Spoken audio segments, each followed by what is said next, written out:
This is me enjoying my first ever date on a first time mosque visit.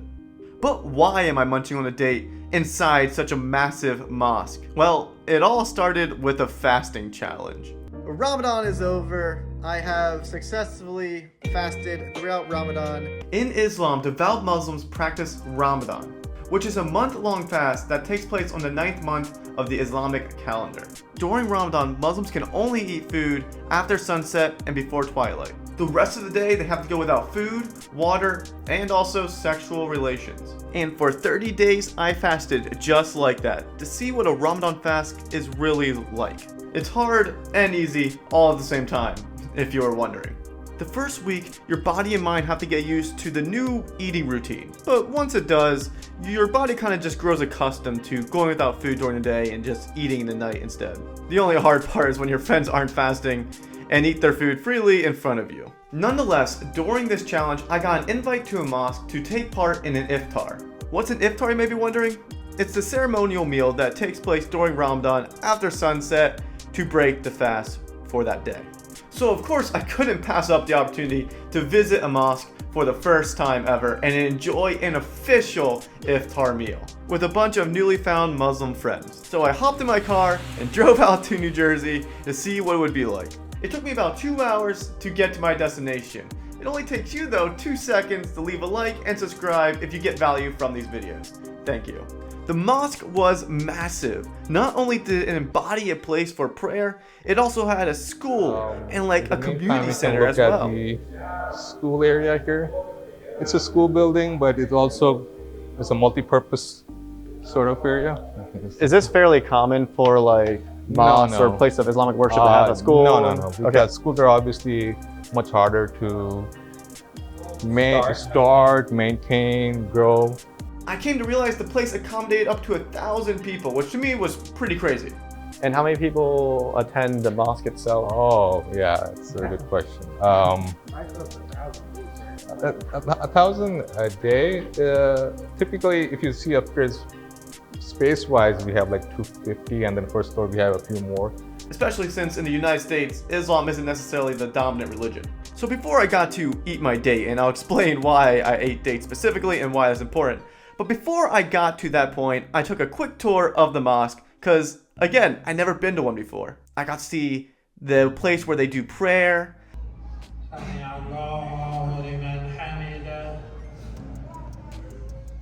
I got to see the school. I'll just show you this classroom. This classroom is a little different from your typical classroom. This is called, if you walk in, it's called Tahfiz classroom. So this is where, like I said, the kids want to memorize the Quran. So they'll sit down on the floor with the benches, the Quran on the benches, and then they memorize this. This is where your teacher will be sitting, and then he'll hear your recitation and correct you. Even the place where they get bodies ready for burial after someone passes away within the community. This is basically where the washing takes place. We put the body here, and then we have a few volunteers who come in, who are trained, who know what they're doing. We have a funeral director who oversees the whole thing. Basically, you have washing. You'll see on the side there, you have towels, we have soaps, we have camphor, and a few other things for scent and so on. And this here is a freeze box as well. Okay. And outside you'll see coffins over there, as simple as can be. Coffin. We don't have. I mean, if you want, you can get a mahogany and whatever you want to get, but that's basically some of the version of it.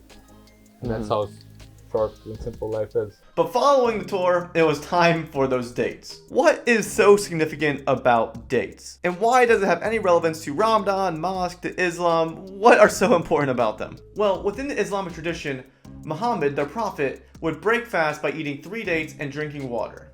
So breaking fast with 3 dates was an important part to my first iftar. It was a great way to introduce it as well because I never had dates before and they were delicious. I can basically eat them like candy now. Trust me, they're really good. You should try some if you never had. But what follows the eating of the dates? What follows the breaking of fast? Well, right afterwards, we had a moment of prayer.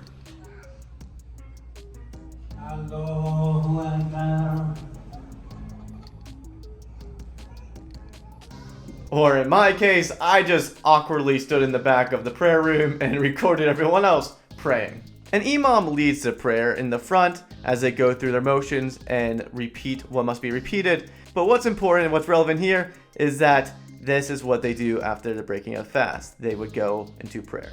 Then what followed is more food to continue the breaking of fast.